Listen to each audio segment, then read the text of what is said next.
Mimi kwa jina naitwa Maximilian Niliteri Mkungu, ni mstaafu. Tuseme ni mstaafu kwa sababu kwa kanuni nimestaafu tangu tarehe 20 kulingana na kanuni na taratibu za serikali yetu, waziri wa TAMISEMI alivyosema. Kwa hiyo mimi naitwa Maximilian Niliteri Mkungu, ni diwani ambaye alikuwa ni awamu hiyo iliyopita. Yaani upande wangu nimefurahi. Kwanza familia yangu yani mama watoto amenisindikiza kwenda kuchukua fomu. Wengine inawezekana lisiwe tukio kama hilo. Kwa hiyo nimeenda kuchukua fomu na wananchi waliniambia kwamba wewe ndiye ulikuwa diwani. Kwa hiyo hili zoezi ni sawa na uzinduzi. Wewe lazima uende kuchukua fomu mtu wa kwanza, kwamba utuzindulie kwa sababu tumejua kazi zako. Kwa hiyo mchakato umeenda vizuri, nimeenda kuchukua vizuri, na mimi na mke wangu akanisindikiza nikachukua fomu. Katibu wangu wa chama wa kata amenikabidhi fomu, nikatimiza masharti yote ambayo yanatakiwa. Na mimi nasema hakuna shida, watu waende wachukue fomu. Lakini wanapoenda kuchukua fomu ni sana mtu anayevuka mto.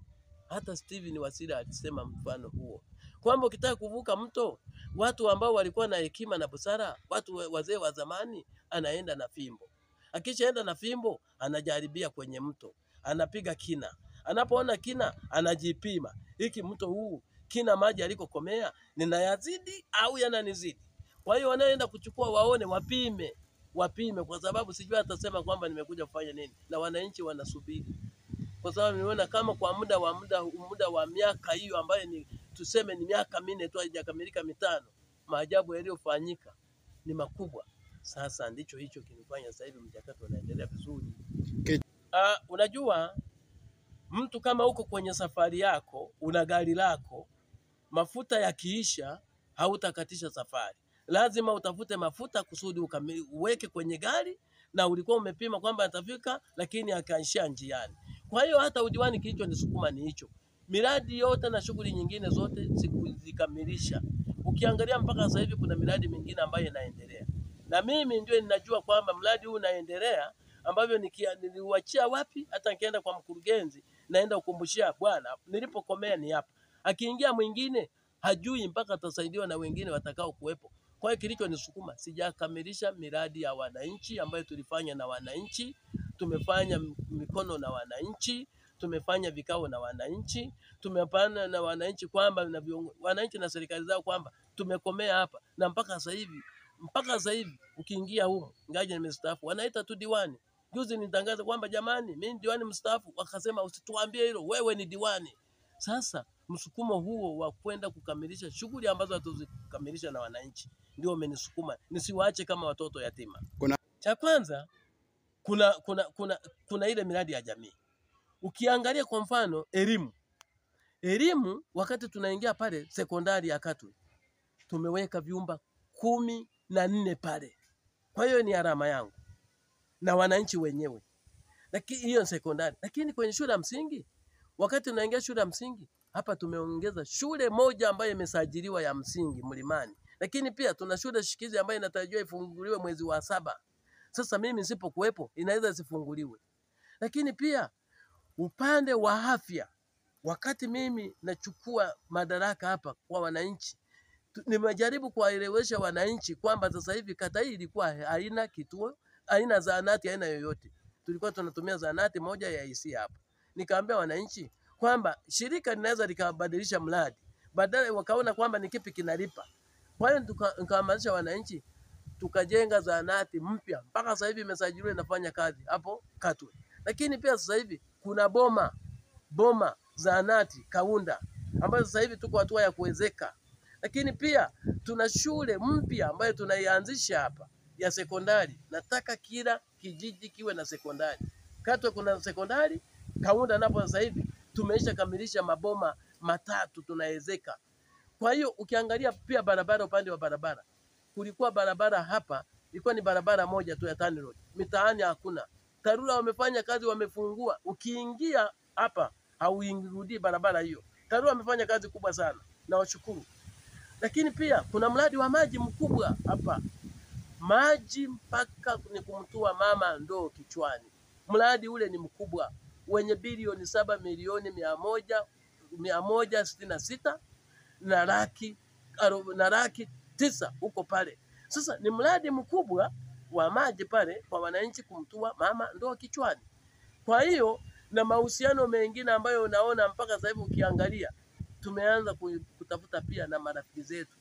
Mfano Rubondo sasa hivi pia wametuambia kwamba bwana, nyinyi kulingana na shughuli zenu ambazo mnafanya ufukweni na tujawahi kupata taarifa mbaya za uvuvi haramu kutoka Kaunda, nyinyi ni raia wazuri. Kwa sasa hivi hata Rubondo tulifanya, serikali ya kijiji cha Kaunda imefanya utalii pale kwenda Rubondo. Ilipofanya utalii wa ndani, tafuta kama kuna serikali ya kijiji ambayo imeweza kwenda pale kama watalii wa ndani.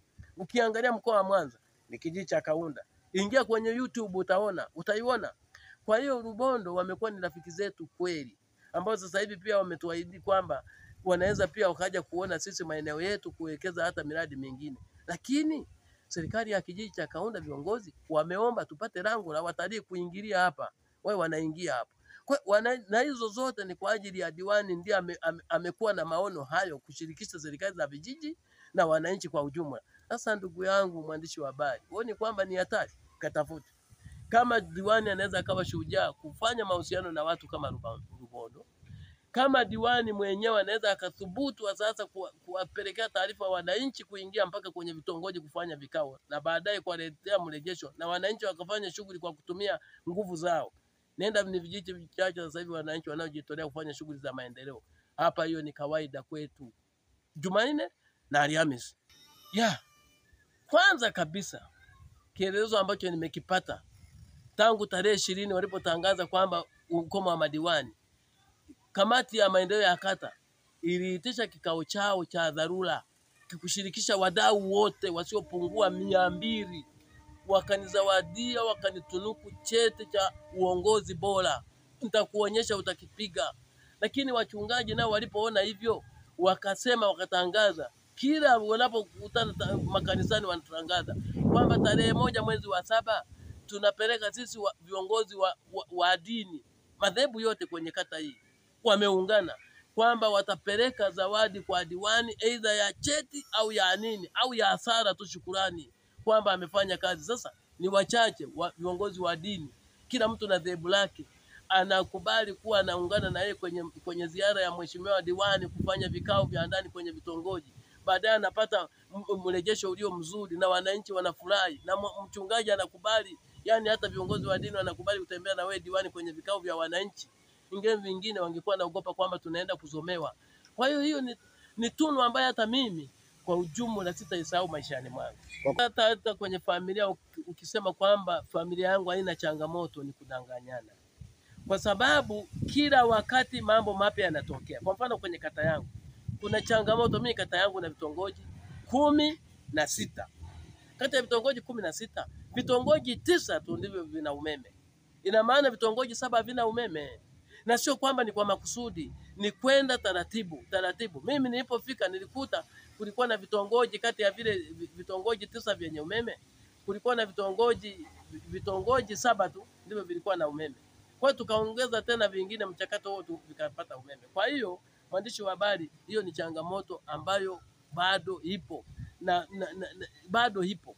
Lakini pia kuna sehemu nyingine ambako sasa hivi kama nilivyokuambia kuna miundombinu. Mimi hapa tulikuwa tuna zahanati kwenye kata yetu hapa za serikali.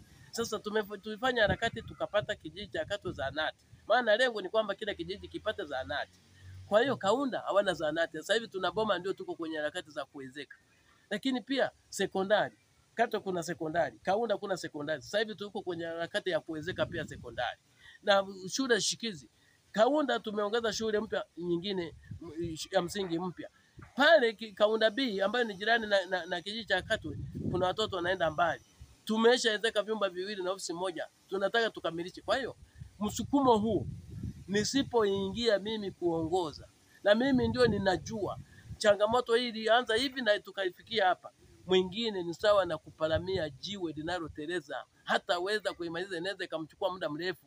Lakini kwa vile mimi najua na wananchi wanajua jinsi tunavyojua jinsi ya kuongoza nao, ndicho hicho kinatuleta kwamba nichukue ili tukamilishe mambo hayo yote. Baada ya fomu kinachofuata mimi ni ushindi tu, kwa sababu yani mwezi wa 10 kama wanavyosema kwa rais ni kutiki, hata hapa ni kutiki. Kwa sababu gani?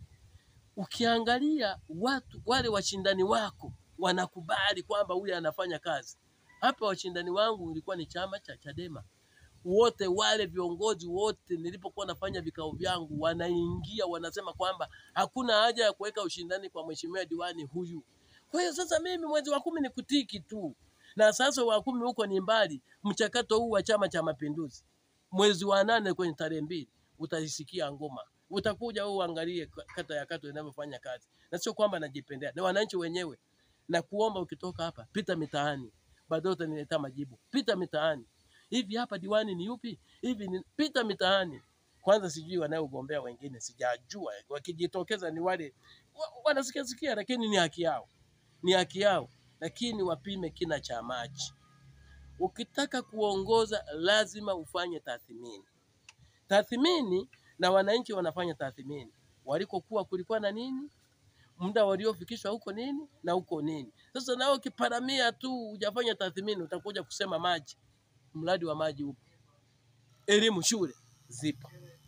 Soko yalikuwa yapo. Na mambo mengine mengi. Yaani nashindwa hata kuyataja kwa sababu ya mambo mengi. Ni mengi. Asante sana, nikushukuru sana mheshimiwa. Ndio. Asante sana. Sawa. Na wewe mwenyewe mbona mpaka umefunga safari? Mimi nashtukia tu unafika hapa. Nafikiri taarifa unazo. Kwamba nenda uchukue taarifa kata ya Katwe. Inawezekana kwingine hujaenda kwa sababu waweze ukaona kwamba matokeo yapi. Labda wananchi ndio wanakuambia huko bwana kwamba njoo muoje. Nimeshtukia tu unafika hapa. Na kuoje unanihoji wewe ukasema mwandishi wa habari, nitaka ukataa.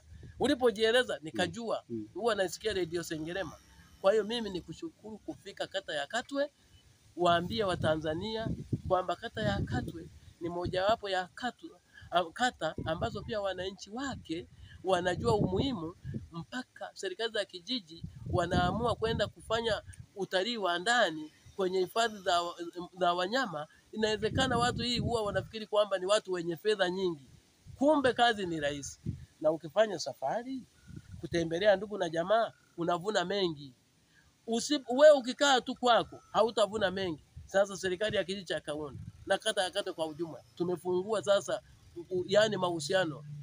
Hifadhi na hiyo hifadhi na hifadhi nyingine anatutafuta. Hifadhi nyingine pia wajifunze sawa na Rubondo ambavyo wanaamua kupokea wananchi wenye hali ya chini, lakini serikali za kijiji na wajitangaze ili watu wajue jinsi gani ya kufanya hili zoezi. Asante sana. Rubondo tunawashukuru sana sisi.